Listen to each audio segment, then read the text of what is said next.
Abram suas Bíblias em João, capítulo 6. João, capítulo 6. Aqui, na lição de hoje, a gente vai ver uma das declarações de Jesus: eu sou. Lembra na primeira lição que a gente teve no começo da revista? Eu disse que João ele trabalha com 7 sinais, 7 milagres de Jesus. E ele trabalha também com 7 declarações eu sou, e que isso tem um propósito. O fato de ter escolhido o número 7 foi de propósito. Jesus só fez 7 milagres? Não, claro que não, ele fez muito mais. Vamos ler aí. João, capítulo 6, versículo 1 até o 4. Depois dessas coisas, atravessou Jesus o mar de Galileia, que é o de Tiberíades. Seguia-o numerosa multidão, porque tinham visto os sinais que ele fazia na cura dos enfermos. Então subiu Jesus ao monte e assentou-se ali com os seus discípulos. Ora, a Páscoa, a festa dos judeus, estava próxima. A pergunta que eu fiz: Jesus fez só 7 milagres? É claro que ele fez muito mais, só que nem todos foram registrados. Aqui a gente tem um exemplo disso. No versículo 2, João fala que os galileus, vendo ele fazer muitos, no plural, o que dá indício que não foi apenas 2, muitos sinais, o seguiram. Porém, João só registra um desses sinais, que é a cura do filho do oficial. Lembra? Então ele cura o filho do oficial, e esse é o único sinal que Jesus fez na Galileia que João registrou. Então, esse versículo aqui, essa passagem já mostra que, óbvio, que a gente já sabe, que Jesus fez muito mais sinais. O mar de Tiberíades, ele leva esse nome, ele é o famoso mar da Galileia. O mar da Galileia todo mundo sabe o que é. O mar de Tiberíades ninguém sabe o que é. O mar da Galileia ninguém sabe o que é, né? O mar de Tiberíades, ele leva esse nome por causa da cidade de Tibérias, que ela leva esse nome por causa do imperador Tibério. Então, o mar que estava perto da cidade levou o nome de Tiberíades. E aí Jesus, aqui, nesse ponto, o seu ministério começa a ganhar mais popularidade. Já acredito que ele já estava no auge da popularidade. Todo mundo já conhecia Jesus na região. De modo que era difícil ele sair na rua sem ser seguido por várias pessoas. Então, que uma numerosa multidão viu o que ele fazia e estava atrás dele. Falando: não, eu quero esse Jesus aqui, eu quero esse cara, eu quero cura, eu quero aprender com ele. Alguns, infelizmente, apenas com interesses próprios. A gente vai ver isso aqui na lição de hoje também. E aí ele subiu ao monte e se assentou ali com os seus discípulos. Estava perto da Páscoa. E aí uma pergunta: por que Jesus subiu ao monte? Por quê? Não tinha esse costume, aliás. Mas aqui em específico, por que Jesus subiu ao monte? O que ele queria fazer lá? Ele subiu normalmente, como ele tinha o costume de subir no monte? Ou tinha algo a mais? Sim, tinha algo a mais. Jesus, quando ele sobe ao monte, ele está querendo figurar Moisés.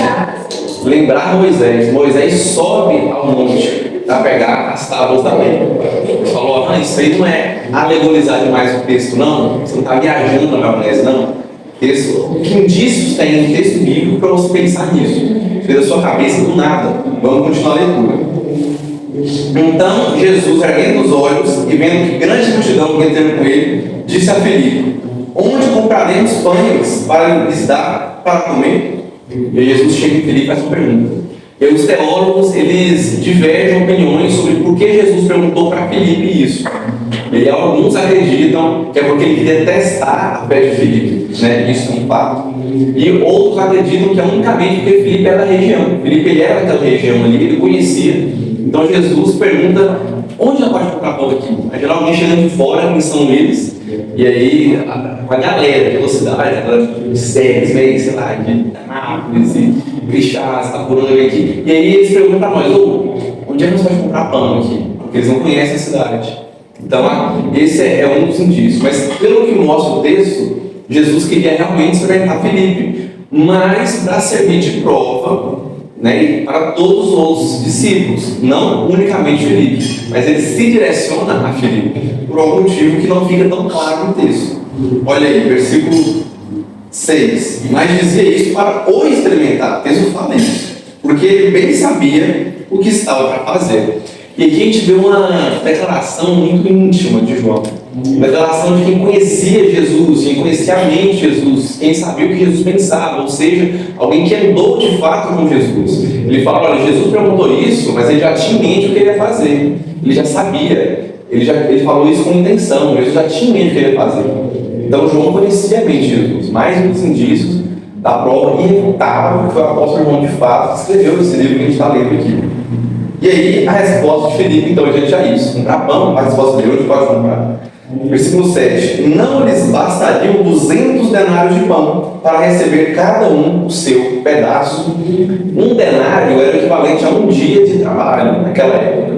Era, na verdade, um dia de trabalho de um soldado romano, que passou, então, a se tornar o salário mínimo padrão das pessoas. Então, um dia de trabalho você ganhava o equivalente ao que um soldado romano ganhava um dia. Ganhava um denário, né? Ou um dinheiro. Em algumas versões aparece um dinheiro. É um denário. É o salário mínimo. A conversão dele em dólar americano dá por volta de 20, 25 cents. Então é pouco, né? Então uns 4 denários aí, 5, para ver se dá o dólar. E o dólar está por volta de 5 alguma coisa. Então assim, é uma conversãozinha. Só que na prática, né, conta como se fosse um salário mínimo, ok? Então, trabalha o mês inteiro para ganhar denários. Ele fala 200 denários, 200 dias de serviço, mais 6 meses, cara, quase 7, não seria suficiente para poder. Isso trabalha todo dia, né? Então nem contando o final de semana. Não seria suficiente para alimentar a tamanha multidão que estava ali. Quem sabe quantas pessoas estavam aqui? Lembrando que são 2 multiplicações de pães e peixes. São 2. Quem lembra quantas pessoas tem aqui? Alguém lembra? Alguém lembra? A gente vai ler daqui a pouco. E aí ele falou, não dá para comprar, e se comprasse, cara, nem se entregasse um pedacinho para cada um, e da gente sem, chupando o dedo, querendo conseguir comer o negócio, não podia dar tudo. Versículo 8. Um de seus discípulos, chamado André, irmão de Simão Pedro, informou a Jesus: está aí um rapaz que tem 5 pães de cevada e 2 peixinhos, mas isso, que é para tanta gente? Então aí o André chega e fala assim, tem aqui um menino aqui, ele tem 5 pães e 2 peixes, mas o que isso vai resolver para essa multidão enorme aqui? Cara, eram 5 mil homens. Quando o texto fala que eram 5 mil pessoas, foram contados apenas os homens do censo, foram as mulheres e as crianças. Estima-se que tinha, no mínimo, 10 mil pessoas, cerca de 10 mil pessoas. Hoje em dia, você juntar 10 mil pessoas não é fácil, imagina naquela época. No estudo bíblico que fiz com o pessoal de séries, na cabeça que foi durante uma semana, no curso de jovens, eles falaram sobre a multiplicação de pães e peixes, disseram que dava extrapolar para 20. Para 20? Não tem como, não disseram que é essa, mas disseram. Eu acho difícil, mas dá, vai extrapolar para 20. É porque seria difícil uma mulher desacompanhada, não é para aquela. Não, então, só 5 homens, já mas vai montando junto com a mulher. Mas ela vai chegar, os filhos, às vezes 3, 4 filhos, não sei. Dá para chegar em 20. Mas uma margem segura é 10 mil, era certeza. Tinha pelo menos 10 mil. 5 desses que falam, óbvio, não é só 5. Mas 10 é a margem segura. Mas dá para chegar em 20? Dá para chegar em 20 sim. Mas eu não vi um comentarista comentando sobre isso. Não, foi nesse mesmo momento lá, pessoal. Deus. Porque assim, lá em contexto como é que funcionava. Mas pode chegar a 20. Pode. Acho difícil, não sei. Acho que 10 é perto de 10 mesmo. Mais para mais para menos, mas acho que 10 é bom. Eu tinha mais crianças. Esse foi o número que estipulou lá. O pessoal falaram que dava para chegar na frente. Então entre 5 a 20. 10 não. 10 tá assim. Muito bom, Vitor. Boa curiosidade. Coincidência, viu lá, tá vendo? E ele fala, olha, o cara tem 5 pão de cevada. Sabe qual é o pão de cevada? O pão mais baixo daquela época. Era um pão que os pobres comiam, um pão mais simples, um pão que tinha menos ingredientes que os outros. Era um pãozinho, mais ruimzinho. Tadinho do menininho. Pô, o menino estava custando ter 5 pães de cevada. Né? E aí, Jesus, daí, não é bem assim, né? Mas eu olhei, aquele menino tem pão. Cara, então o menino, pô, só quero jantar, mano, eu janto, mano, sai fora. E 2 peixinhos. Essa expressão peixinhos, no grego, ela indica que eram peixes ou cozidos ou salgados. Para quê? Para se conservar melhor. Ou, se fosse pegar nos dias de hoje, né, se sugere como se fosse sardinha, tipo a sardinha, né, um peixe em conserva. Porque na época eles não tinham geladeira, né, processador e tal. Então, o sal era, todos os dois têm história, né, o sal era uma das formas de você conservar a carne. Você chegava a sal no doce e mantinha a carne conservada. Então, era um peixinho salgadinho, não, 2 peixinhos tadinho, pequenininho, e 5 pãozinhos bagres, né? E aí Jesus fala: ah, é? Só tem isso aí? Quando era isso, né? Lá está pensando de gente. Jesus faz o povo se assentar, pois havia naquele lugar muita relva.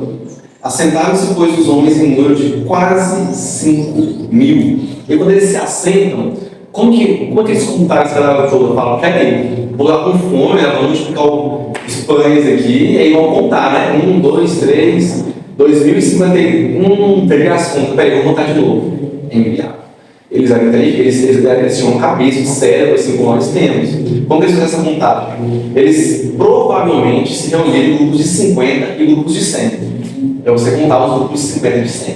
Provavelmente. Porque isso era algo comum na época, eles não falam isso. Mas provavelmente foi a forma que eles fizeram. Isso era comum contar soldados, contar exércitos. No próprio Império Romano, eles tinham essa divisão, né? Eles tinham centuriões, que eram os capitães de 100, entendeu? Então eles tinham essas divisões. Então Jesus fala: faz o povo sentar.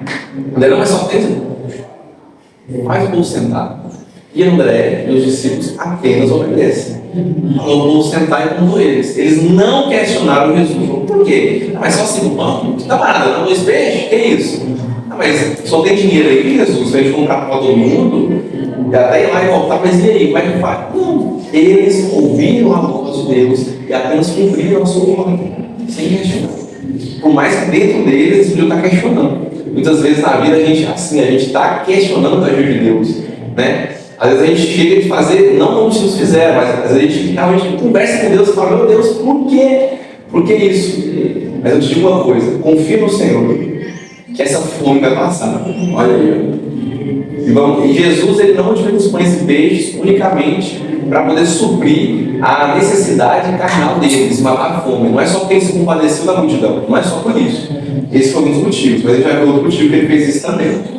Versículo 11: então Jesus tomou os pães, tendo dado graças, distribuiu também igualmente os peixes quando queriam.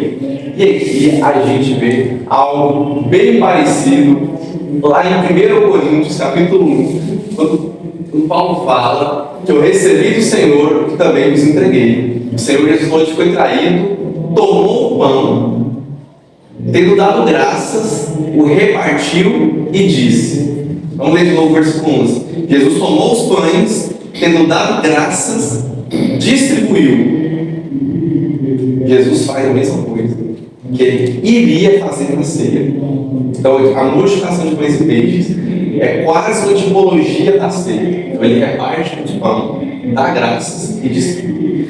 Só que esse dar graças, a palavra grega, eucaristiza, que da onde vem a palavra em português, né, transliterada, eucaristia, significa não é a transubstanciação que a gente falou, que a Igreja Católica defende, que quando eles têm a Eucaristia, essa ceia, eles acreditam que estão literalmente comendo a carne de Jesus, literalmente, que se transforma literalmente, e que transforma literalmente no sangue de Jesus. Não é isso. Mas aqui, Jesus agradece, né? Ele literalmente dá graça. Maravilha? Vai lá, Maravilha.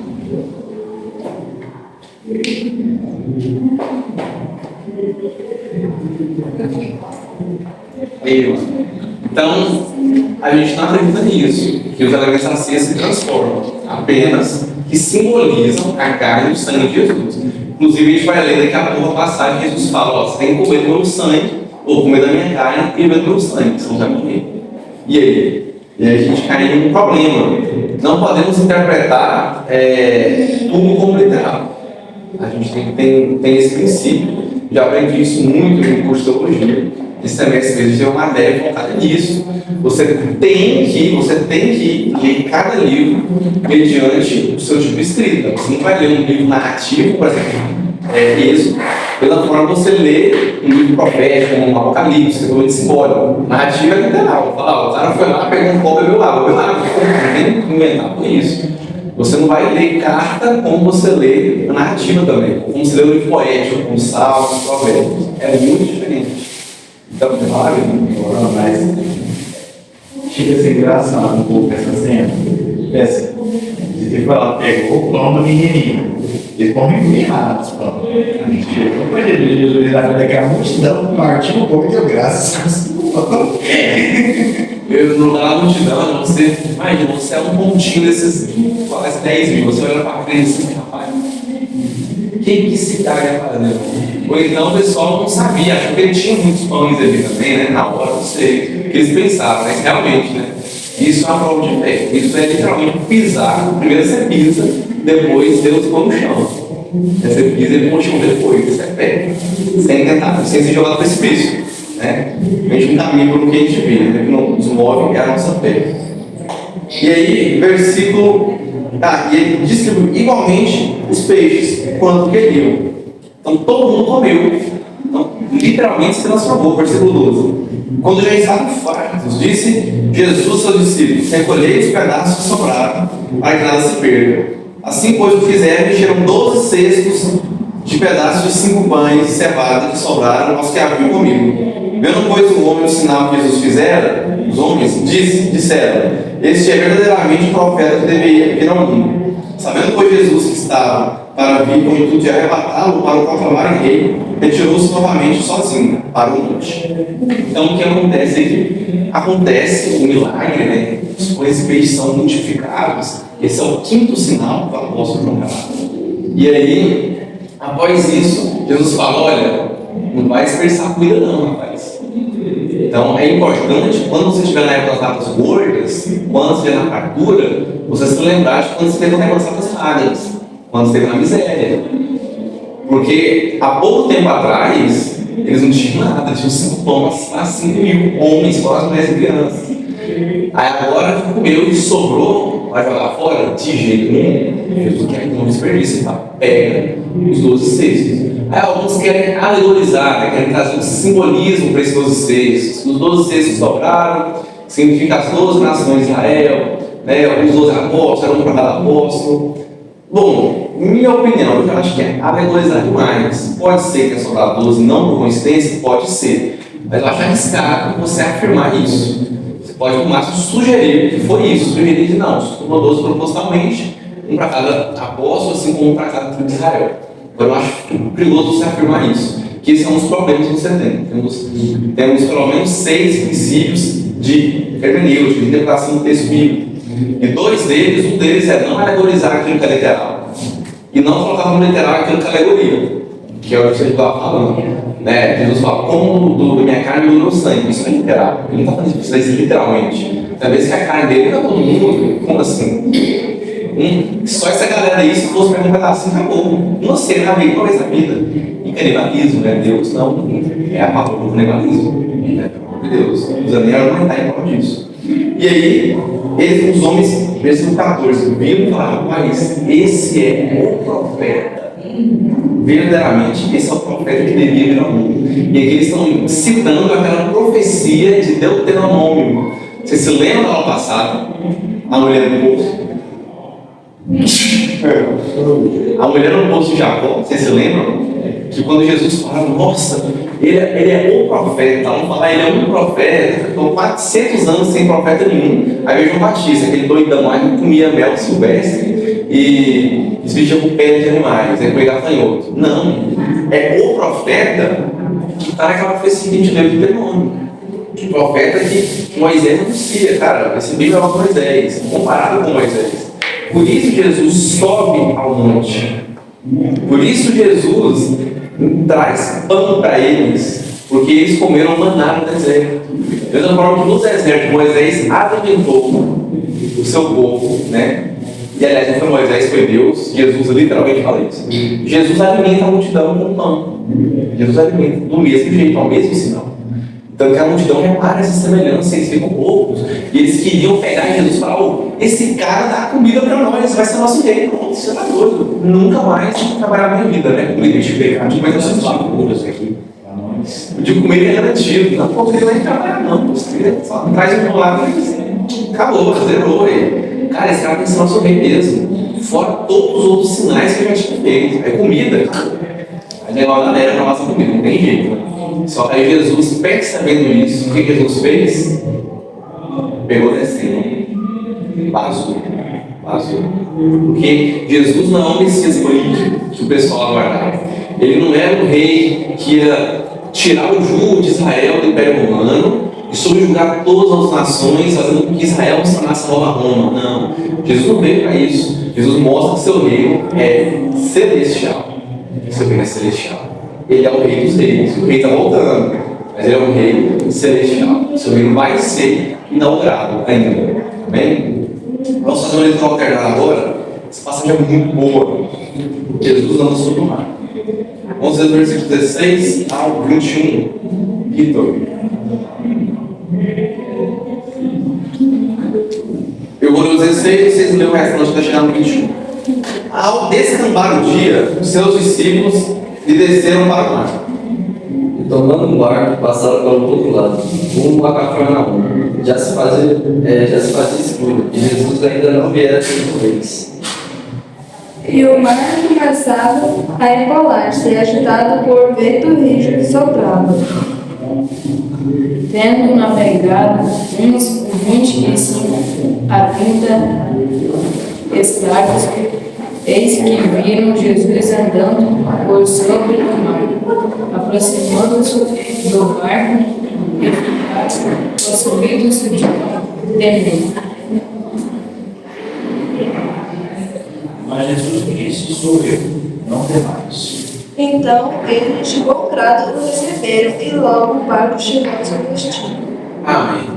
E aqui a gente vê mais um sinal de Jesus. Jesus anda sobre o mar. Cuidado, não confundam com quando Jesus acalma a tempestade. Não, Jesus não acalma a tempestade aqui. Quando ele acalma a tempestade, ele está no barco, dormindo, acorda tranquilo, acordam ele e ele acalma a tempestade. No nosso teatro, a gente deve ver essa cena, né? Eu era Jesus, estava dormindo, acordei, e isso, Jesus acorda a tempestade. Foi desse jeito. Aqui, Jesus, ele retira, ele corre da multidão, para que eles não declarem ele rei. Eita, não. Obrigado.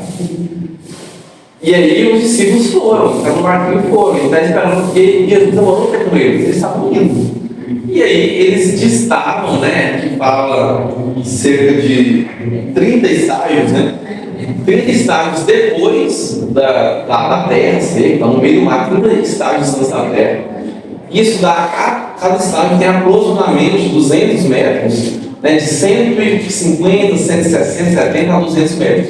Então, fazendo uma continha e dando uns arredondamentozinhos, aproximadamente 5 a 6 quilômetros de distância.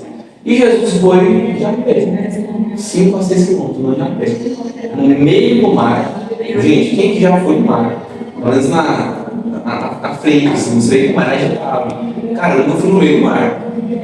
Mas eu vejo vídeos na internet, as pessoas, assim, cara, que o mar, pô, 6 km é o suficiente, o mar é agitado, coisa assim, de corrida. A gente canoinha lá no mar vento, nossa, tem que tomar atenção mesmo, não dá medo. Cara, além da agitação natural do mar tem, Jesus andou no meio de uma tempestade. Ele fala que tinha um vento, o mar interpolava, assim, agitava, um vento rijo soprava, e no meio da tempestade, Jesus chega andando sobre as águas, tranquilo, nem medo, nem nada. E aí o pessoal, quando vê, assusta. É um fantasma. E fantasmas existem, mas desde a antiguidade o pessoal acredita nisso, né? E aí eles viram isso e falaram: "Que isso?" Ficaram com medo, porque também era tempestade, agora não é um fantasma, está de brincadeira. Eles não reconheceram que era Jesus ali. Mas Jesus disse: "Ego eimi." expressão que vocês encontram aqui no quadro. Ego em, sou eu, que literalmente significa eu sou. Abram suas Bíblias, deixa aberto aqui João, lá em Êxodo capítulo 3. Vamos entender por que Jesus diz eu sou. Êxodo capítulo 3. Jesus está mostrando aqui que ele de fato é o profeta da Bíblia. Êxodo 3, depois a gente volta para João capítulo 6. Êxodo 3. Êxodo 3, então, lê para nós 2 versículos. Lê para nós o 13 e 14, por favor. Disse Moisés a Deus: eis que quando vieram os filhos de Israel e me disseram: o Deus de nossos pais enviou e vos outros, e ele me perguntaram: qual é o seu nome? Eu lhes direi: qual é o seu nome? Eu lhes direi: disse Deus a Moisés: eu sou o que sou. Disse mais: assim dirá aos filhos de Israel: eu sou e enviou a vós para o Babilônia. Então a gente conhece o contexto, né? Pelo menos superficialmente. Moisés estava de boa ali, trabalhando, pastoreando, pá. É que a sarça pegou um fogo e não se construiu. Aí ele viu a sarça, chegou lá, falou lá: o que é isso, mano? Alguma coisa está errada. E aí ele sentiu a presença de Deus. E Deus fala com ele, fala que ele vai enfrentar um pouco. E Moisés fala: tá, mas quando perguntaram quem te mandou aqui, que Deus é esse? Quem vão falar? Eu sou o que sou. Quem é Deus? Essa é a resposta de Deus. Eu sou o que sou. Isso basta. Eu sou o que sou. Deus não existe, Deus é. Ele simplesmente é. Isso é um conceito até filosófico também. Deus é. Isso aqui foi criado por mãos humanas. Esse copo existe. Ele foi criado. Assim como a água está dentro dele. Deus criou a água. Deus criou a gente. Mas Deus não foi criado. Ele é. Esse exemplo, eu sou. Transliterado do hebraico para o grego, né, na Septuaginta. A Septuaginta é a primeira versão da Bíblia completa. A tradução do Antigo Testamento para o grego, antes mesmo do Novo Testamento ser escrito. O Novo Testamento foi escrito aí por volta de 45 depois de Cristo, até 90. Então foram 45 anos. Então, assim, já tinha a Septuaginta, depois eles só juntaram, porque o Novo foi todo em grego koinei, que é o grego popular, o povo falava, juntou tudo. Transliterando essa expressão eu sou, de Êxodo 3,14, você encontra essa mesma expressão no grego, ego eimi, que você encontra aqui. Quando Jesus fala, sou eu. Mas essa ainda não é a declaração do eu sou para vocês. Quando eu li para vocês as 7 declarações do eu sou, a primeira aula, até aqui no papelzinho, anotadinho, que até hoje, ó o bichinho que anotadinho. Não é ainda, é que ele está, né, dando spoiler do que ele vai fazer ainda. Mas ele está mostrando, calma, porque sou eu. Ego ele. Ego, inclusive, né, de onde vem, ego sempre traz para nós. No português, ego não significa, significa eu mesmo. Até pejorativo, dependendo do português. Eles a gente olha no original, significado original, né? Você não pega e traduz diretamente. E aí, eles viram que Jesus receberam de bom grado. E logo o barco chegou ao seu destino. Tem alguma versão diferente dessa? Nesse final, fala que o barco logo chegou ao seu destino. Tem uma versão diferente aí? Do Bíblia? Na área fala assim, acho que nem na área também, não sei, nem na área. Isso aqui, essa palavra no grego, para logo, ela significa literalmente, imediatamente eles chegaram. O que dá indício do seguinte: Jesus ele fez o milagre aqui em 3 aspectos. Primeiro, sobre o cosmos. Ele andou sobre as águas, ele controlou a gravidade, né? O que é gravidade? Tem até um meme, né? Gravidade é a gato, se no teto assim. Olha, não é pela gravidade, é óbvio, os caras são Jesus, eles seguram a gravidade. Jesus aqui, ele sim, de fato, controla a gravidade, tudo sobre as águas. É uma lei da física. Tem como você não consegue. Mas Jesus estava lá, e era o verbo, e tudo foi feito perto dele.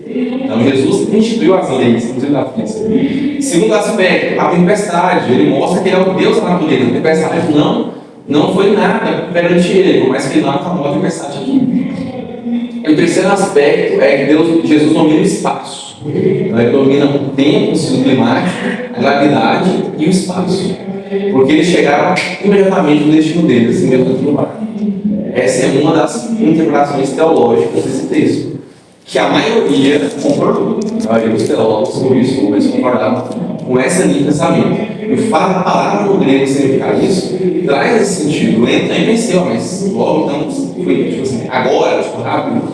Mas é óbvio que tem objeções. Tem outra linha de pensamento que diz o seguinte: na verdade, esse logo significa que quando Jesus entrou no barco, eles chegaram ao seu destino, não de uma hora para outra, mas chegaram sem nenhum problema, sem tempestade, sem vento, sem nada.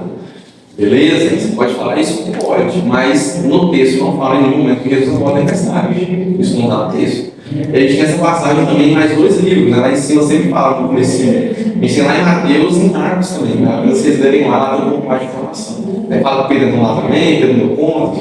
Mas assim, eu particularmente prefiro ficar com a primeira linha de pensamento. Bem, o cara falou sobre o mar, o que você tem? Para de ser racional, para de nacionalizar Jesus, mano. O cara andou sobre o mar.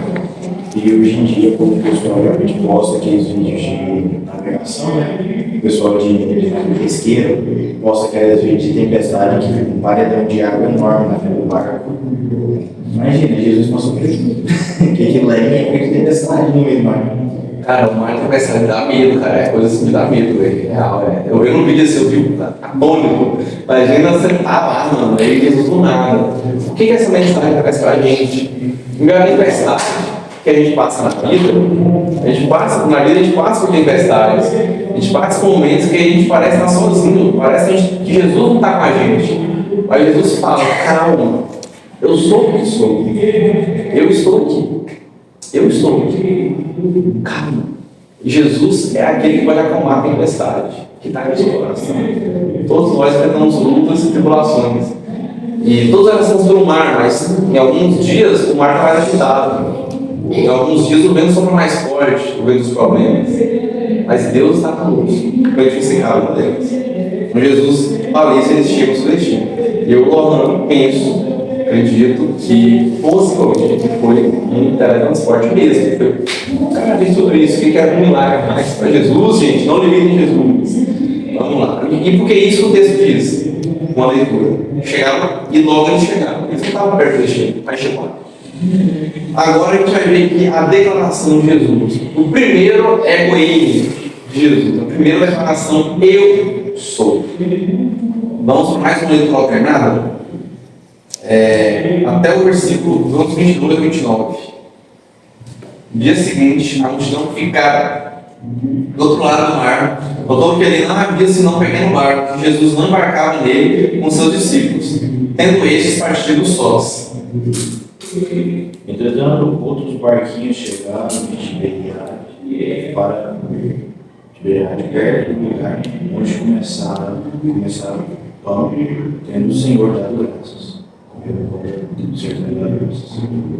Quando, pois, viu a multidão que Jesus não estava ali, nem os seus discípulos, tomaram os barcos e partiram para Cafarnaum, a sua procura. E tendo encontrado no outro lado do mar, lhe perguntaram: Mestre, quando chegastes aqui?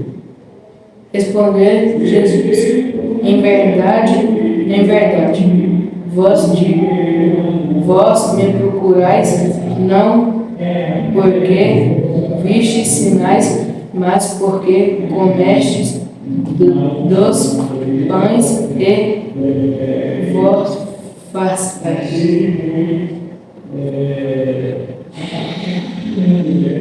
Trabalharei não pela comida que perece, mas pela que subsiste para a vida eterna, a qual o Filho do Homem vos dará, porque Deus o Pai confirmou com seu selo. Dirigiram-se, pois, a ele, perguntando: o que faremos para realizar as obras de Deus? Respondeu-lhe Jesus: a obra de Deus é esta, em que criais naqueles que por ele foi criado.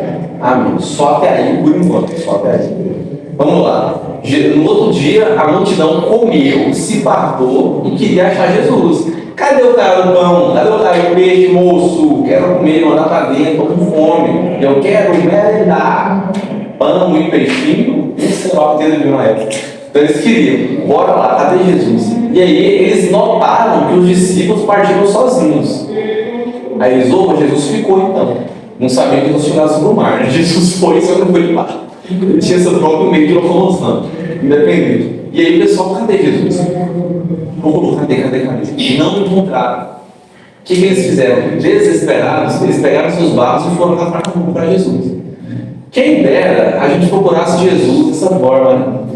Quando a gente fala, peraí, eu estou me sentindo longe de Deus, estou me sentindo distante do Pai, não estou sentindo que estou tendo um bom relacionamento com Cristo, e eu quero esse Cristo, quero encontrá-lo, mas não buscar eles como eles buscaram, eles foram atrás de Jesus, até de baixo, faz um exercício para atrás de Jesus, porém não com as motivações que eles tinham, porque a gente vê que as motivações deles não eram boas. A gente acabou de ler um dos versículos que mostra isso, que é o 26. O versículo 26 mostra isso. O 31 mostra uma outra motivação ruim deles também. No 26, Jesus fala, olha, não, e aí quando eles encontraram Jesus, eles falaram assim, mestre, né, rabi, né, mestre, quando o senhor chegou aqui, Jesus olha no fundo dos olhos deles e fala o seguinte,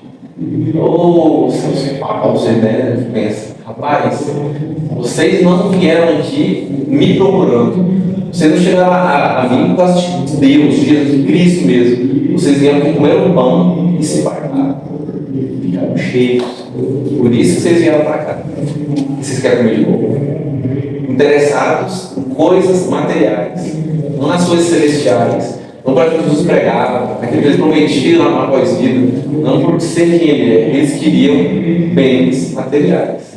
Isso é tudo ser um divisor de águas, né? Tem muita água nesse texto, mas vocês vão entender no finalzinho, desse 7 em diante.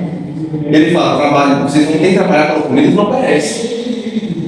Jesus aqui não é como trabalho, não é a favor da vadiagem, que é você ficar sem trabalhar. Claro que não, de modo nenhum. Trabalho de jeito bom, você vai ver na Bíblia os textos falam sobre trabalhar, acho que trabalhar. Mas Jesus fala o seguinte, olha, o principal trabalho não é esse. O trabalho tem em mente é temporário. Porque esse pão que você vai comer, você vai morrer. Mas trabalho pela vida eterna, isso é o principal. As coisas lá do lado, por favor. E aí eles chegaram nele e perguntaram, o que a gente pode fazer? O que a gente pode fazer então para realizar as obras de Deus? Essa pergunta é uma das piores perguntas que a gente vai ver aqui no capítulo. Disparado. Porque assim, a gente tem outras perguntas bonitas também, mas essa aqui, eles perguntam, essa pergunta é no sentido seguinte, como que a gente pode, com a fórmula mágica, para a gente fazer esses milagres? Qual é a forma? Como que eu posso multiplicar os pães para me comer? Assim como Moisés mandou o maná do céu, assim como o Senhor multiplicou, como que eu posso multiplicar os pães também? Eles perguntaram isso para Jesus. Vê se tem, olha a ousadia, a cara de pau deles. E aí, Jesus fez. Então fez para E aí, ele fala, dirigiram-se, pois aí perguntaram isso. E aí Jesus falou, olha, vocês querem realizar as obras de Deus? Beleza, eu vou te falar o que é as obras de Deus. A obra de Deus é essa: creiam naquele que foi enviado por Deus, que é Ele próprio. Creiam em mim. Essa é a obra de Deus. E eu imagino que não assim, eu queria um poderzinho, né? Chamar poderzinho, não é isso. Não é poderzinho, não é Marvel aqui, né? Não, mas eles queriam isso. Não, creia em mim. Se você crê em mim, isso é realizar a obra de Deus. Crer em Jesus, sua vida muda completamente. Para melhor. Completamente. E aí, eles responderam, olá, que sinais fazes para que creia? Vejamos e veremos em ti quais são os seus feitos. Nossos pais comeram maná no deserto, como está escrito, deu-lhes a comer pão dos céus. Eles mencionam a Bíblia aqui também, né? Que era o Antigo Testamento, era a Bíblia que eles tinham na época. Eles mencionam a Bíblia, nossos pais comeram maná no deserto. E aí, que sinal o Senhor faz? Porque a gente crê que você foi enviado de Deus praticamente. Velho, Jesus acabou de multiplicar os pães, está de brincadeira. Como que eles perdem o sinal? Olha como eles são incrédulos. Tem pessoas na vida que ainda que se fala, não, Deus, se cai uma raia aqui, eu creio que isso vai cai uma raia. Não, mas se cai fogo aqui, não. Se aparecer fogo lá, aparece, não vai crer mesmo assim. Tem pessoas que não vai crer. A gente viu isso aí em Pentecostes. O pessoal falando em outras línguas e alguns aranhas são bêbados. É que se eu ver umas perudas, eu vou falar grego, vou falar romano, vou falar russo, vou falar qualquer língua. Não. Então tem gente que não vai acreditar nesse meio. Jesus me consumiu esse meio. Que sinal o Senhor faz para poder crer que ele já tinha feito? muitos outros. O motivo pelo qual as multidões estavam indo atrás dele era justamente porque ele tinha feito esses sinais. Era esse o motivo dele estarem ali, literalmente. E ainda por cima eles queriam que Jesus fizesse um sinal específico, eles queriam controlar o que Jesus teria que dar de prova para eles acreditarem. É uma boa reflexão. Então, muitas vezes a gente não quer só, a gente não quer Jesus, a gente quer uma parte, nem parte. A gente quer, não, eu quero isso. Quero que Jesus me ajude a ter um relacionamento. Quero que Jesus me ajude a me dar aquele emprego dos sonhos. Quero que Jesus me ajude a ter um carro. A gente quer um milagre de Jesus, sem querer o Jesus dos milagres. É uma ótima reflexão. Parabéns, pô. Então, eles falam, mas a gente não mandar pão do céu. Eles mandou, e aí? E agora Jesus fala, excelente resposta para eles. Ele pregou Jesus, em verdade vos digo, não foi Moisés que vos deu o pão do céu. O verdadeiro pão do céu é o meu Pai quem vos dá. Porque o pão de Deus é o que desce do céu e dá vida ao mundo. Que lindo, né? Jesus fala para ele, o verdadeiro pão do céu não é o maná do deserto, não, gente. Vocês estão se limitando. Para, meu mano, ser limitado. Para. Inclusive, a gente viu que a multiplicação dos pães dos peixinhos, né? Matemática não vai. E aí, Jesus, ele fala: olha, o pão vem do céu e dá vida. Ele dá vida. E aí, meu Pai é Deus que manda. Quem mandou lá foi Deus, não foi Moisés. Moisés que trouxe o pão do céu para vocês. Quem deu o pão foi Deus. E esse mesmo Deus que deu o pão lá no deserto, ele deu o pão para a gente aqui, na multiplicação de pães e peixes, ontem. E ele enviou outro pão. E aí eles querem saber que pão é esse. Uai, Senhor, dai-nos sempre desse pão. Versículo 34, 35. Declarou Jesus: eu sou, ego eimi, eu sou o pão da vida. O que vem a mim jamais terá fome, que crê em mim jamais terá sede. Porém, eu já vos disse, embora que tenhais visto, mas não credes. Muito obrigado, Ricardo. Enquanto a gente tem os Tomés da vida, que viram e creram, mas só creram porque viram, e que eles pedem sinal miraculoso para crer em Jesus. Mas a gente tem um tipo pior ainda, que é aqueles que viram, mesmo sem ver, não creem. Não acredito, mesmo. Aí não tem o que fazer, né? Quem viu o milagre de Jesus e o cara ressuscitar e não acreditou, o que você está alguém hoje em dia? Cara, é difícil, cara. É difícil. Só o Espírito Santo agindo com a sua pessoa mesmo e Deus agindo e a pessoa também querendo. Inclusive, não vai dar para a gente abordar muito essa parte aqui, mas no texto a gente vai ter um encontro de soberania de Deus e responsabilidade humana.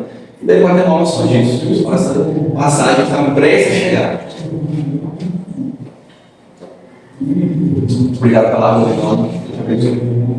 E aí ele falou: olha, eu falei para vocês, só que vocês não creram. Eu sou o pão. Ele fala: eu sou o pão da vida. Porque quem está em Cristo nunca mais terá fome. Quem está em Cristo vive. Lembra quando ele fala de fonte de águas vivas, São no poço de Jacó? Flui para a vida eterna. Esse pão da vida flui para a vida eterna também. E aí ele continua: todo aquele que o Pai me dá, é minha parte para vocês. Esse virá a mim. E o que vem a mim, de modo nenhum lançarei fora. Ixi, e aí? São os eleitos, graça irresistível, então? É o comunismo, então a galera vem porque o Pai me enviou, como é que funciona isso? Porque eu desci do céu não para fazer a minha própria vontade, sim a vontade daquele que me enviou. E a vontade de quem me enviou é essa, que nenhum eu perda de todos os que me deu. Pelo contrário, eu o ressuscitarei no último dia. De fato, a vontade do meu Pai é que todo que vir o Filho e nele crer tenha vida eterna. Eu o ressuscitarei no último dia. Eu não vou entrar muito nesse ponto que eu falei superficialmente, senão realmente abordar todo o restante da nossa lição, beleza? Mas só para se comentar, que não vai passar por isso não nada, Versículo 37 e 40, estão ligados. Então, aquele que o Pai entrega a Jesus, beleza, ele não vai lançar fora. Isso aqui, uma coisa é fato, doutrina bíblica para a base bíblica da doutrina da perseverança dos santos. A gente não perde salvação, nós cremos nisso. Esse é um dos versículos que dão base para isso. Temos vários outros. Tem mais famoso, o senhor de ovelhas, e fala: olha, as ovelhas estão comigo, de modo nenhum vou arrebatar as minhas mãos, estão comigo para sempre. Então Jesus aqui fala isso de novo, ele fala: eu não vou lançar fora. Porque a salvação é diferente da apostasia, tá? Aí já vem com Hebreus: ai Deus, fala calma. Versículo 40: de fato, a vontade do meu Pai é que todo que vem e nele crê tenha vida eterna. E aí está a responsabilidade humana na parada. Soberania de Deus: você só vai chegar até Deus se Ele quiser. Você só vai chegar até Deus se Ele quiser. O homem, por conta própria, é incapaz de chegar a Deus. Somos depravados. É Deus que busca isso, essa aproximação. É Ele que chega até nós. Ele que nos faz até Ele. Só que alguns resistem, né? Então, a graça é resistir. Que a graça é irresistível. Eu vou falar muito sobre isso. Por mais que tem gente que discorda, tudo bem, né? Normal. Mas ele fala o seguinte: quem vir e crer tem a vida eterna. Por isso eu creio na eleição condicional. A eleição não é incondicional, ela tem uma condição, qual crer. Lembrando que lá em João 3, pouco antes do versículo 16, Jesus fala: assim como a serpente foi levantada no deserto por Moisés, quem olhou lá foi curado. O filho será levantado, um madeireiro, né, na cruz. Quem olhar e crer vai ser salvo. Na serpente, lá no deserto de bronze, todo mundo tinha acesso. Todo mundo deveria ter olhado, mas nem todos olharam. Quem não olhou, morreu. Jesus morreu para todos. Era uma expiação que era limitada. Morreu só para os eleitos, americanismo, para todos. Porém, nem todos vão crer nele, que é a condição para ser salvo. Nem todos vão olhar para a serpente. Quem olhar vai ser salvo. Quem crê em Jesus vai ser salvo. Mas nem todos vão crer de fato. Então é assim que eu correlaciono a soberania de Deus e a responsabilidade humana e aqui desse texto. Então a galera vem comigo, não é só o fonte do Orlando, não. A galera comigo também. É porque esse tema é um tema muito debatido até hoje. É conflitante. São mais de 300 anos aí de debate, cara. A gente vai confundir nesse debate tão cedo. Mas isso é motivo de você ficar alegre, né? Você ficar, não, estude sobre, pense. E você pode ter seu próprio pensamento e até se parar também. A gente não vou conversa sobre isso, né? Mas eu penso que faz sentido para mim mediante estudo aprofundado, né? Quero aprofundar mais aqui, isso é um tema que está por resto na vida, com certeza. Pode ser que a gente mude de pensamento, pode ser que chegue um tempo que eu olho, nossa, pensava nisso também. Né? Mas no momento eu penso assim, até mesmo o versículo 40 fala: aquele que vir e crer. Não, Deus manda e pronto, tá salvo, não é isso. Vem, mas tem que crer. E o crer depende da pessoa, assim como olhar para a serpente depende da pessoa. Amém? Ficou clara essa parte aí? Ficou alguma dúvida quanto à questão? Ou não? Tranquilo? Então vamos colocar para frente. Então, faz duas partes aqui bem finalizadas. Mais uma letra alternada, está o versículo 51. Pode começar aí, 41 a 51. Murmuravam, pois, dele os judeus, porque disseram: eu sou o pão que desceu do céu. E diziam: não é este Jesus, o filho de José? Acaso não lhe conhecemos o pai e a mãe? Como, pois, agora diz: desci do céu? Respondeu-lhes Jesus: não murmureis entre vós. Ninguém pode vir a mim se o Pai que me enviou não o trouxer, e eu ressuscitarei no último dia. Está escrito nos profetas: e serão todos ensinados por Deus. Portanto, todo aquele que da parte do Pai tem ouvido e aprendido, esse vem a mim. Não que alguém tenha visto o Pai, salvo aquele que vem de Deus. Este o tem visto. Em verdade vos digo: quem crê em mim tem a vida eterna. Eu sou o pão da vida. Nossos pais comeram maná no deserto e morreram. Este é o pão que desce do céu, para que todo o que dele comer não pereça. Eu sou o pão que desceu do céu. Se alguém dele comer, viverá eternamente. E o pão que eu darei pela vida do mundo é a minha carne. Amém. Mas deixa eu colocar um pedacinho, tá bom? Perdeu a parte mais polêmica da lição. Crianças sem moldes. Eu vou fazer rapidinho ela também, para não dar muito. Mas aqui, vamos lá. Eles então ficaram murmurando. Isso gerou debate. Esse egoísmo, essa declaração de Jesus: eu sou o pão da vida. E aí alguns ficaram debatendo: como pode ser o pão da vida? Que papo é esse? E aí, um dos argumentos, alguns defendendo, outros contra, alguns dos argumentos utilizados está justamente aqui no versículo 42. Elas falam: como que ele fala que é o pão dos céus se eu conheço o caminho dele? Você não é filho de José e de Maria? Os caras nasceu de Maria e de José, rapaz. Não é pão que veio do céu, porque nasceu de Maria e de José, que veio do céu. Que negócio que é esse? Mal sabiam eles que Jesus veio do céu, literalmente, né? Maria era virgem e o concebeu, né? Ainda sendo ainda virgem. Já recebeu Jesus: não murmureis entre vós. Tá? Assim, para de debater isso. Silêncio, quietou, acabou. Ninguém pode vir a mim se o que não enviou não trouxer, e eu o ressuscitarei no último dia. De novo, ele torna a falar isso. E aí ele cita Isaías 54, versículo 13. Essa passagem aqui, vamos ler que é igual. E todos ensinados por Deus, e daquela parte do Pai, tem ouvido e aprendido, esse vem a mim. Não que alguém tenha visto o Pai, salvo aquele que vem de Deus. E esse eu tenho visto. Eu sou o pão da vida, falando: eu vi o Pai, eu fui enviado por ele, eu vi. Moisés? Não. Moisés, ele estava ali na sala, ele chegou de ver Deus, né? Mas Moisés não é o pão do céu enviado por Deus. Eles não acreditavam, inclusive isso é um ponto que João está rebatendo, né?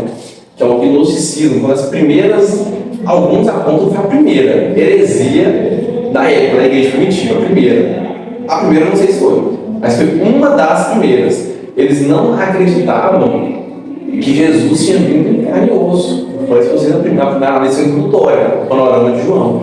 E João mostra isso, ele mostra esse lado humano de Jesus. Ele mostra que Jesus teve sede.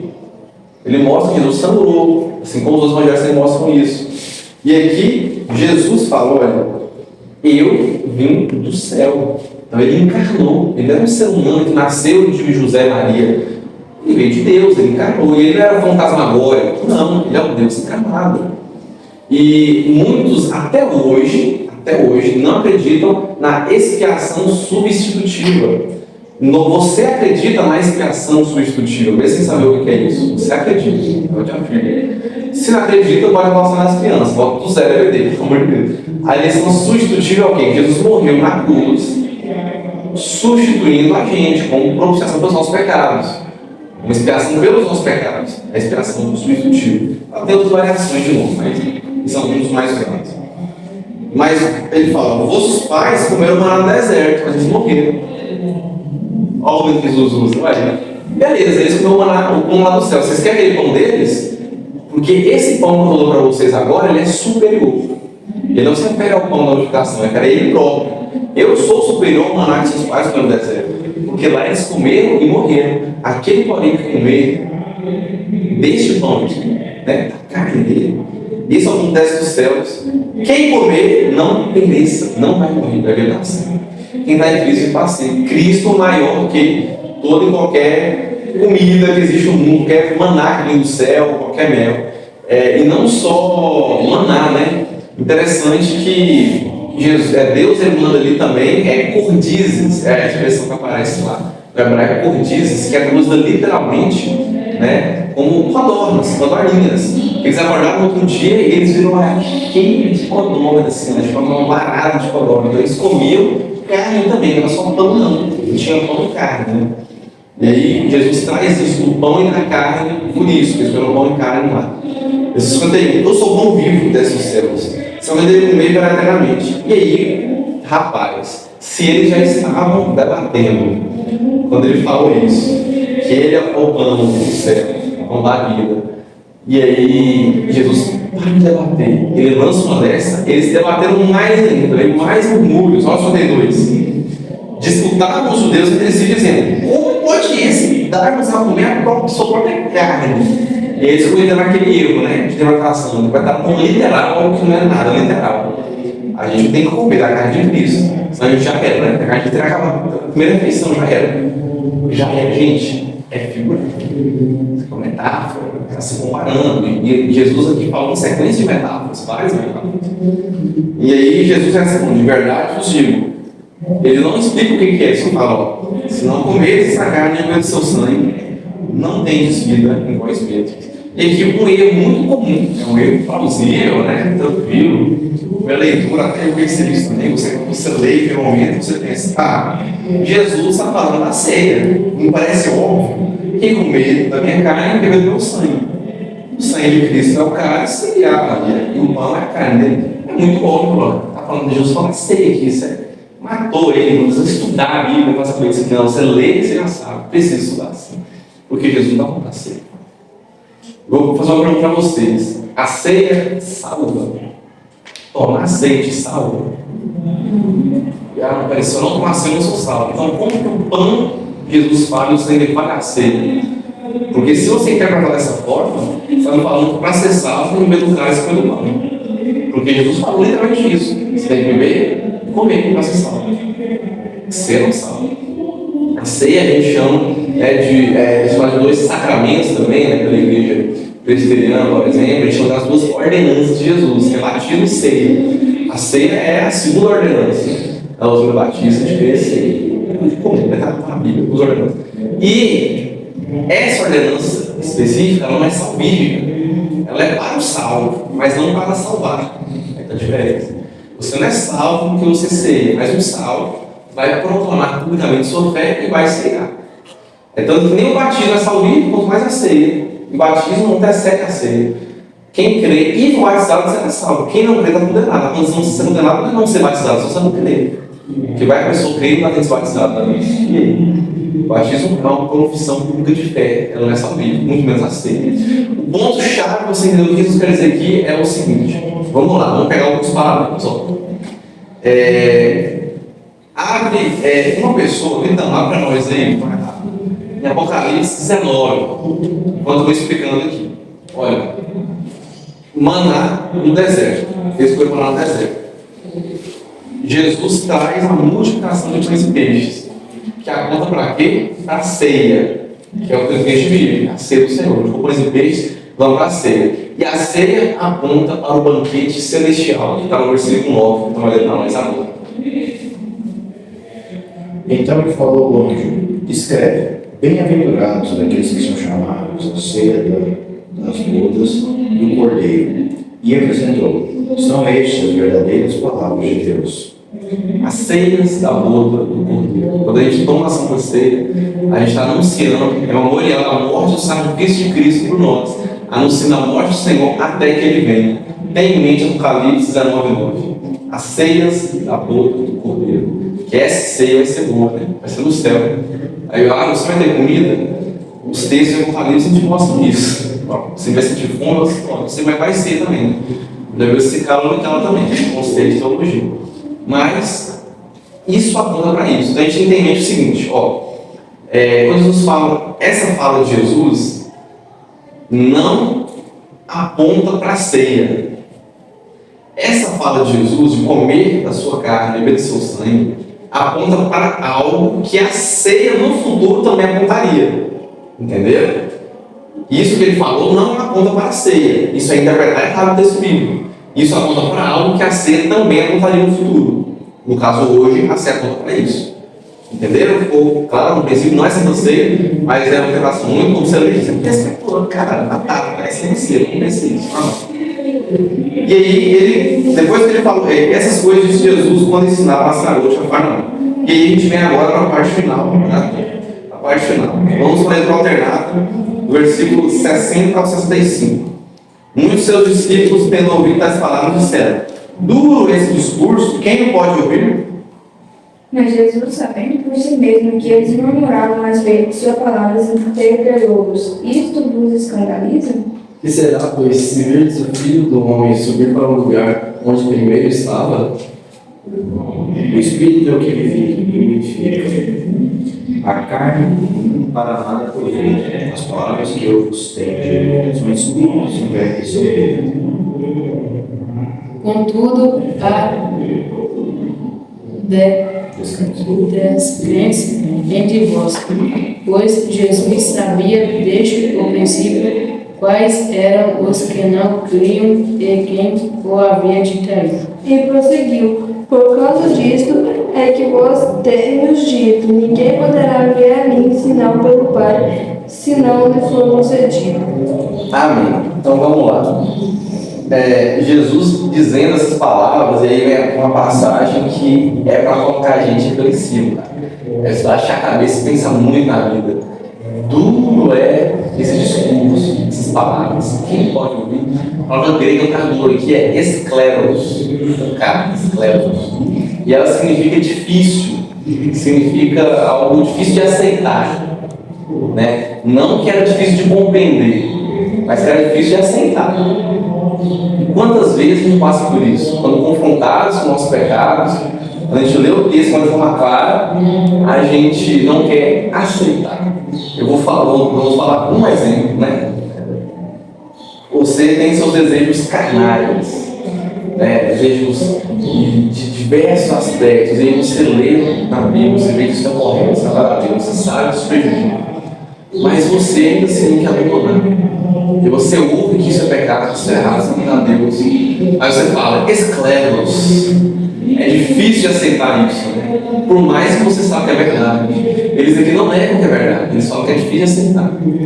E em outra oportunidade falam, no momento oportuno a gente vai te ouvir, agora não. Ou seja, quando estiver mais preparado para escutar. Gente, a gente está preparado para ouvir pedrada, porrada, para ser confrontado com o pecado. Isso que gera mudança de horas. Quando a gente é confrontado mesmo, sacudido. Tem uma analogia muito boa que o Nicodemos traz, que é o seguinte: o crente é como um suco de maracujá, que não foi coado. Ele fica aquela escala né? Pô, aquela sementinha lá no fundo, né? Decantação. Todo mundo viu isso em química, decantação. Decanta ela no fundo. E aí, todo mundo é o suco de maracujá. Mas aquele que lê a Bíblia, que ouve pregações confrontantes com o pecado, é o suco de maracujá sacudido. Aí quando sacode, você achava que era bom, você achava que era limpo, você achava que era puro. Quando você é sacudido, confrontado com o pecado, você olha e vê, cara, eu sou depravado, eu preciso purificar cada vez mais, buscar Deus, santidade. A diferença, não existe cristão pecador e não pecador. Todo mundo é pecador, mas existe cristão que tem consciência do pecado e cristão que está de boa com isso. Existe o suco de maracujá que está parado e o suco sacudido. Temos que ser sacudidos. No momento é ruim, mas a gente tem que ser sacudido para que Deus venha e tire essa poeira de nós. Entendeu? Esse modelo de maracujá é muito bom. Então, qual suco de maracujá você é? Qual suco de maracujá você precisa? E aí, Jesus fala o seguinte: isso escandaliza vocês? A palavra grega escandalizar. Vamos dizer, Kaiser, escandalizar, que significa literalmente perda de tropeço, né? Vocês estão se tropeçando por isso, caindo por isso, estão se escandalizando com isso. E aí ele fala, então, rapaz, se vocês se escandalizam com isso, imagina quando vocês viram voltar para onde eu vim. Isso segundo lá em Atos 1:8, né? Jesus foi elevado aos Atos 9, né? Jesus diz nas últimas palavras, Atos 1:8. E de fazer discípulos de todas as nações, em nome do Pai, do Filho e do Espírito Santo, batizando no Pai, do Filho e do Espírito Santo, em Jerusalém, como em toda a Judéia, Samaria, até os confins da terra. E aí, dito isso, as últimas palavras de Jesus que até isso. Só que os anjos viram os discípulos e falam o seguinte: vocês estão tão admirados assim? Se mesmo Jesus vocês viram subir, vai descer do mesmo jeito. Vocês viram subir. E aí eu estou falando disso, mas se vocês estão analisando com isso, imagina. Né, eu imagino o seguinte, no dia a dia, né, a gente está ali, e aí, sei lá, você pega um chocolate e dá para uma pessoa. Você tem uma caixa de bombom para dar para ela ali, tá ligado? Ela não sabe. E ela fica alegre, a gente fala, nossa, né? Você pensa, nossa, caraca, um chocolatinho já tá desse jeito, imagina como pegar a caixa, né? Só que eu tenho um exemplo positivo, que é algo negativo, estamos analisando. E aí, versículo 63 é um contraste com João 3,6. João 3,6 fala o seguinte: contraste não, né? É uma comparação. Tem parábola, tá ligado? O que é nascido da carne é carne, o que é nascido do espírito é espírito. E aí Jesus fala: o espírito vivifica, a carne não de nada aproveita. As palavras que eu vos tenho dado são espírito e vida. Então a carne vai voltar ao pó, do pó veio ao pó tornarás. A carne não é nada, é temporário, é passageiro. O espírito é para a vida eterna. E o que Jesus está falando é espírito. Essas palavras são espírito, que ele disse na época, essas palavras são espírito aqui, são vida. Isso é a palavra de Deus, não é qualquer coisa. É vida para nós. Leia, medite, estude, pratique. É vida. Vocês estão dando um passo importante. Lá na EBD, isso é muito importante. Porque na EBD a gente tem uma aula de fato, a gente tem mais liberdade do que uma pregação de domingo à noite, que é muito bom a gente estar domingo à noite, é importantíssimo também, comunhão, não só domingo à noite, né? Isso é muito possível. Quarta também e tal. Mas na EBD, você estuda de fato, não é só uma pregação, né? É um estudo aprofundado do texto, você se sente perto do texto, é hora de você expor realmente. É pesado, eu sempre brincava com isso, mas quando chegou na salinha mesmo, tentava aguentar 1 hora de aula seguida assim, porra, a Bia também, tadinha, mas é costume, é questão de costume, de você ir consumindo mesmo, né? Quanto mais aulas você vai assistindo, mais você vai ficando acostumado e até interessado. E pode despertar até curiosidade, pode levantar a mão, você pergunta, ou em casa, ver mais sobre, depois você vai lá também, a gente pode conversar, porque é interessante, isso é bom, essa sede. Ir atrás de Jesus, como eles fizeram, só que as intenções deles eram ruins, cuidado. E aí Jesus fala assim: contudo, tem descrente no meio de vocês. E aí ele fala, não daqueles que se retiraram.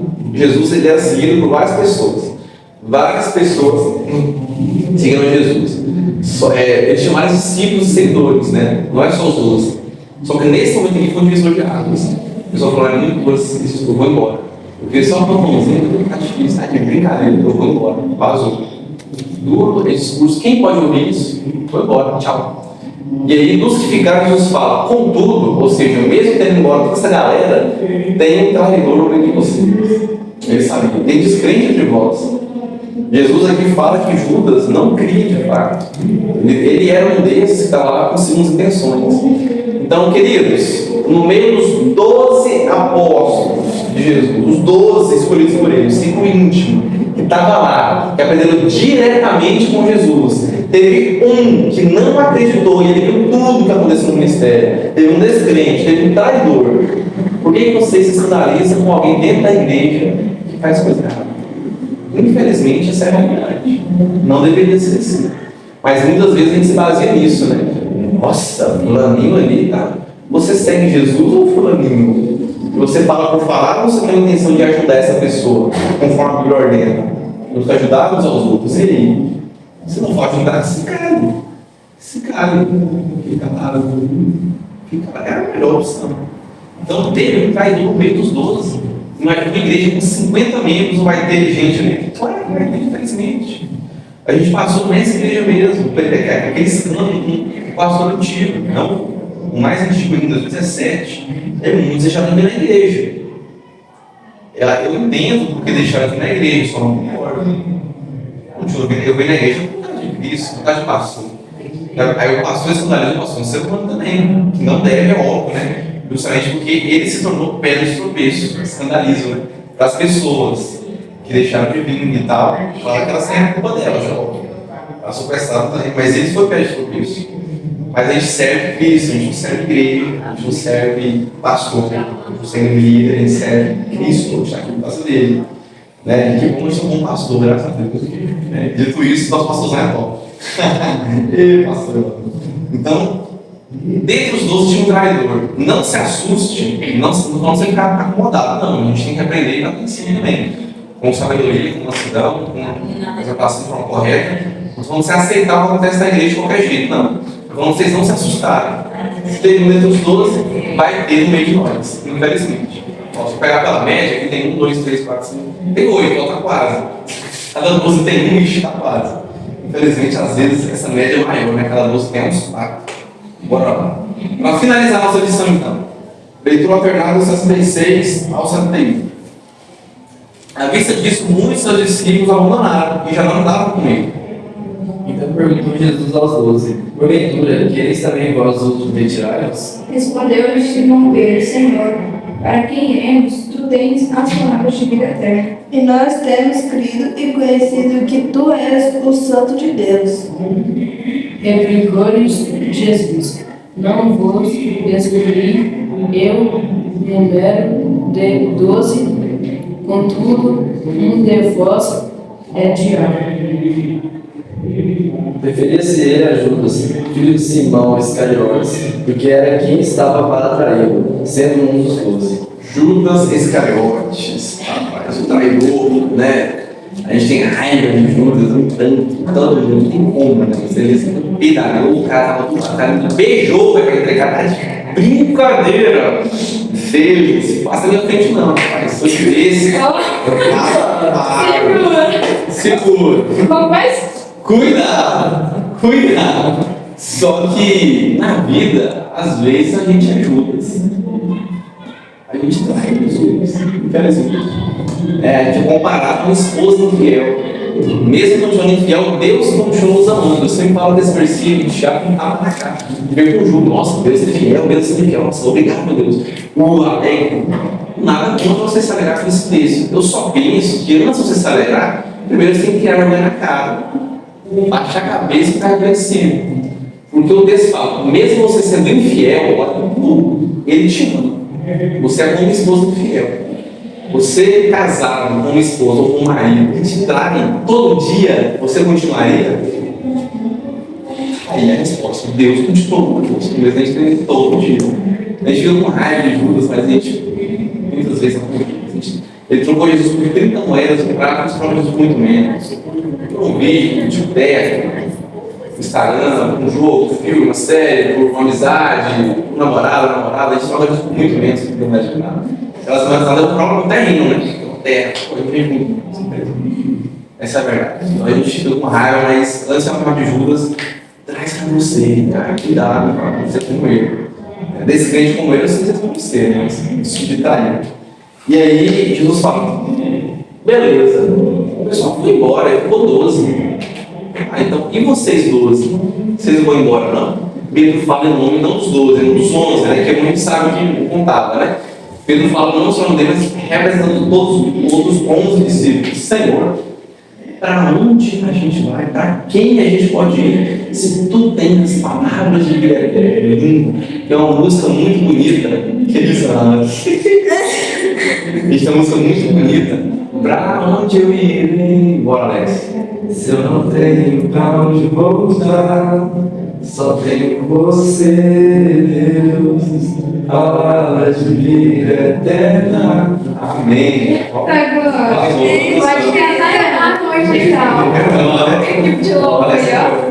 Então, para onde eu irei?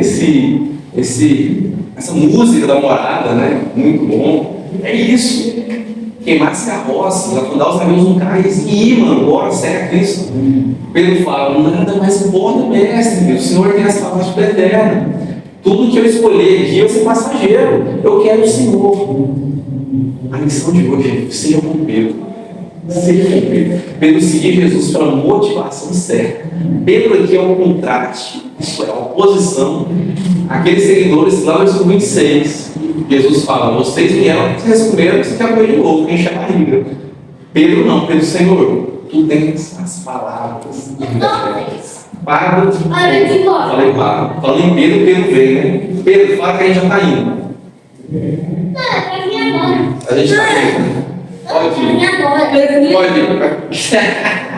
Não é que você tá aqui. Né? Ela sabe, ninguém está vindo denunciar. Então, seja como. Não esse Pedro. Não como o Pedro mostra na Bíblia, não. O Pedro da Bíblia, Petros, né? Os Cefas. Sirva a Deus pela palavra, pela vida eterna, pela motivação correta. Amém?